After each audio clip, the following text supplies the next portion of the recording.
हमारी पार्टी कमजोर है, ये पता है। पहले की तुलना में मेंबरशिप ज्यादा हो गया, ये सब भी पता है। उनको क्यों ऐसा लग रहा है? पहले 43 लाख 44 लाख, अब इस बार हो गया 75 लाख बिहार में। तो लेकिन कुछ बोलते रहता तो खुशी है। आखिर क्यों उनको ऐसा लग रहा है? वैसे ही फालतू प्रचार करता है महाराज की, कुछ लगता है आप पैदा तो कर रहे हैं ना, कर रहे हैं बड़े बड़े नेता सर, आपने है कोई संपर्क में, जरा नाम लीजिए ना। जो खुद संपर्क में जाना चाहता है वही सब बोलते रहता है, क्या कीजिए। अरे किस किस को कितना बढ़ाए, कौन कहाँ चला गया, जाने दीजिए। जब जाना हो, जितना जल्दी जाना हो, जितना बोलना है बोलते रहिए। आज जिस दिन मन करे उस दिन चले जाइए। नीतीश कुमार जिंदाबाद। हम इस बात को कभी भूल सकते हैं? हम तो उस समय एमएलए थे, हम अपना क्षेत्र में अपना घूमते रहते थे, तो हमको वो कहते थे, तो जो यूथ कमेटी होती थी, आप उसमें कहते थे कि तुम अध्यक्ष का काम संभालो। हम वहां से उठ करके भाग गए, हम कहे कि सर हम तो अपना क्षेत्रवा में घूमते हैं, इतना दिन काम करते थे, अब हमको नहीं मन करता। कहा कि नहीं काम करना है आपको। तो हम नहीं रहते थे अपने क्षेत्र में, घूमते रहते थे। तो अपना घूमते रहते थे तब मेरे क्षेत्र में लोगों ने कहना शुरू कर दिया कि अरे भाई आप इतना घूमते रहते हैं, क्या जरूरत है? हम लोग चाहते हैं कि आप आगे बढ़िए, आप यहीं खाली एमएलए रहिएगा और यहीं घूमते रहते हैं, ये ठीक नहीं है, आगे का काम करिए, आप बहुत घूमते रहते हैं। तो अगला दिन हम आकर के फिर उनके पास चले गए, तो जैसे ही बैठे सुबह वैसे ही कहे देखो आज मैं ऐलान कर देता हूं। चुपचाप हम बैठे रहे, तो हमको वो अध्यक्ष के रूप में ऐलान किए और काम करना शुरू किया हमने। और उसके बाद जो भी वो चाहते थे और कितना खुश हुए थे, और हम लोगों को क्या तकलीफ जब हम लोग उनके कहने पर काम संभाल लिए 87 में, और उसके बाद वो चले गए। हम लोगों को कितना तकलीफ, और उसी समय से एक एक बात हम लोग जो चाहते थे उनके सपने को साकार करें, और इतना मेहनत करते थे। और एक बात जान लीजिए, जन नायक कर्पूरी ठाकुर जी ने सिर्फ एक अति पिछड़े के लिए ही सिर्फ उत्थान नहीं, पिछड़ा हो, अति पिछड़ा हो, अनुसूचित जाति हो, अनुसूचित जनजाति हो, हिंदू हो, मुस्लिम हो या ऊंची जाति के लोग हों, सबके उत्थान के लिए वो काम करते रहते थे। वो कभी किसी के साथ उनका किसी भी प्रकार का मतभेद नहीं होता था, सबके लिए काम करते थे। कभी भी उन्होंने न ऊंची जात के खिलाफ कोई काम किया और किसी के खिलाफ काम नहीं किया, इतना अच्छा काम करते थे। तो इसीलिए जब बाद में अवसर मिला तो हम लोगों ने सबके हित में काम करना शुरू किया, और इनके लिए सब दिन हम लोग कार्यक्रम करते हैं, एक एक जगह पर जाते हैं और एक एक चीज देख लीजिए। जब काम करने का मौका मिला तो हम लोगों ने हर जगह के उत्थान के लिए काम किया। और आप जानते ही हैं कि जो कुछ भी हुआ, जब हम लोगों को मौका मिला तो हम लोगों ने क्या किया। हम लोगों ने पंचायत के चुनाव में 2016 में तय कर दिया, पहले तो उसके पहले लागू हुआ था पिछड़ा अति पिछड़ा दोनों के लिए, लेकिन कोर्ट से वो चैलेंज हो गया और रुक गया। और उसके बाद जब हम लोगों को मौका मिला तो हमने तय किया कि भाई चलो अति पिछड़ा का जरूर होना चाहिए, और अति पिछड़ा का, अनुसूचित जाति जनजाति का अति पिछड़ा के लिए 20%, अनुसूचित जाति के लिए 16%, अनुसूचित जनजाति के लिए 1%, और सब महिलाओं के लिए 50% कोई हो उसके लिए हम लोगों ने काम किया।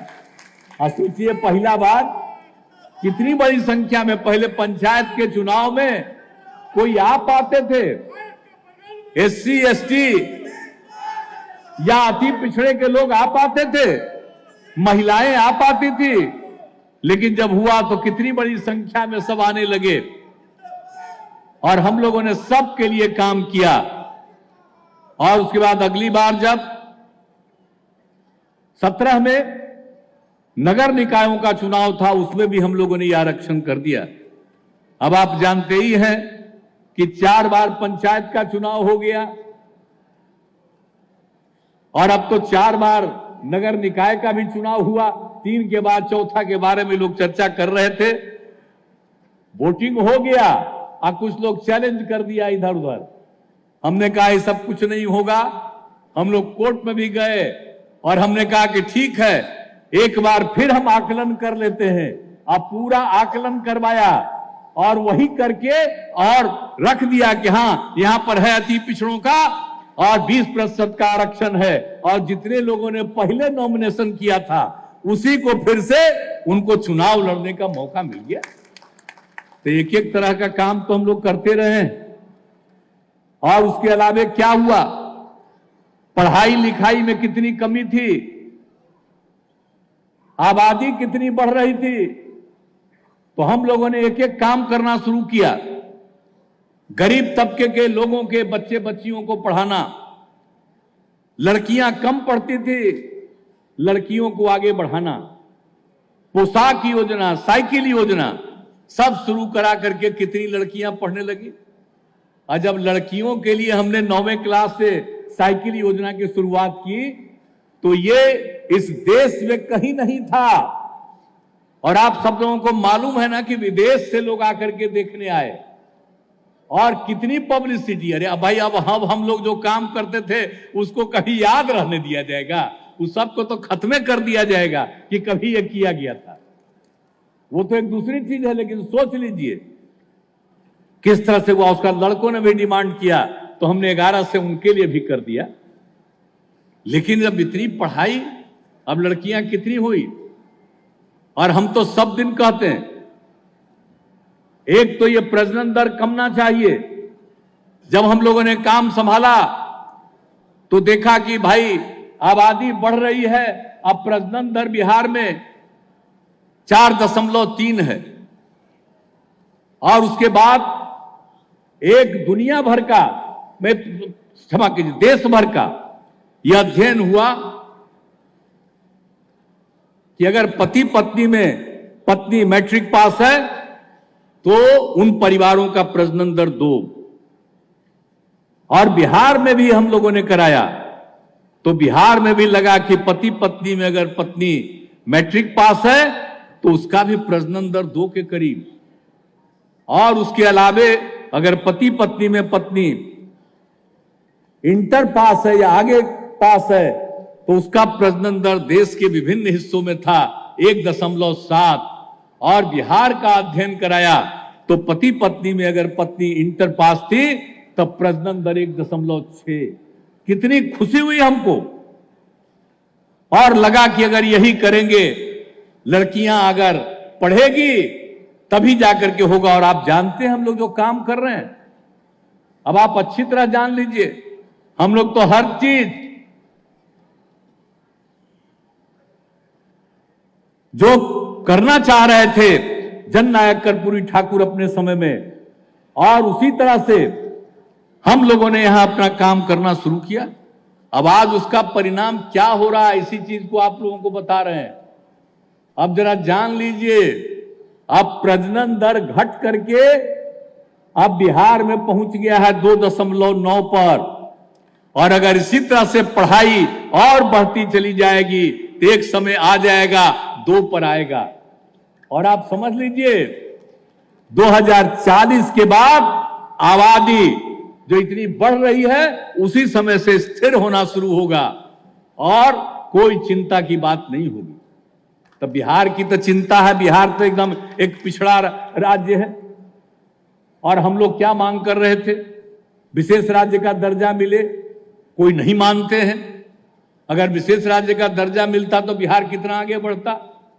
लेकिन आप जान रहे हैं हम लोगों का जो इलाका है, क्षेत्र है बिहार का, वो देश में 12वें नंबर पर है, लेकिन आबादी को देखिएगा तो देश में 3रे नंबर पर है। तो ऐसी स्थिति में विकास के लिए और आबादी को भी ठीक करने के लिए, तो इसलिए ये से एक काम हम लोग कर रहे हैं और कितना ज्यादा प्रोत्साहित कर रहे हैं सबको सरकारी सेवाओं में, और महिलाओं का जो उत्थान हो रहा है। आप जरा सोच लीजिए, एक बात जान लीजिए कि पुलिस में भी हमने 13 में महिलाओं के लिए 35% कर दिया, और आज महिलाओं का हो गया बढ़ते बढ़ते अब करीब करीब 28-29% पर आ गई। और जितनी संख्या पुलिस में महिलाओं की है उतनी संख्या देश के बड़े बड़े राज्यों में भी और बहुत ज्यादा पुलिस है, हमसे दुगना भी पुलिस है, वहां भी इतनी बड़ी संख्या में महिलाएं कहीं नहीं। और सरकारी सेवाओं में भी हम लोगों ने कर दिया है हर तरह से महिलाओं का उत्थान। और जो स्वयं सहायता समूह की कमी थी उसको जो बढ़ाया, नामकरण किया जीविका, और आज आप देख रहे हैं कितना कम था स्वयं सहायता समूह। हमने कहा आप कम से कम 10 लाख करेंगे, अब 10 लाख से भी ज्यादा बढ़ गया। अब बहुत नाम मात्र की थी, अब 1,30,00,000 से ज्यादा जीविका की दीदियां हो गई। अब आप समझ लीजिए गरीब गुरबा तबके की महिलाएं इतना आगे बढ़ रही हैं, बाल बच्चों को पढ़ा रही है, अच्छा अच्छा काम कर रही है। तो ये सब जो काम हो रहा, एक एक तरह का जो काम किया जा रहा है राज्य में, सबके उत्थान के लिए काम किया जा रहा। तो इसलिए हम सब लोगों को एक एक चीज को ध्यान में रखना है। और जो सबसे बड़ी बात है, समाज में प्रेम और भाईचारे का भाव रहना चाहिए।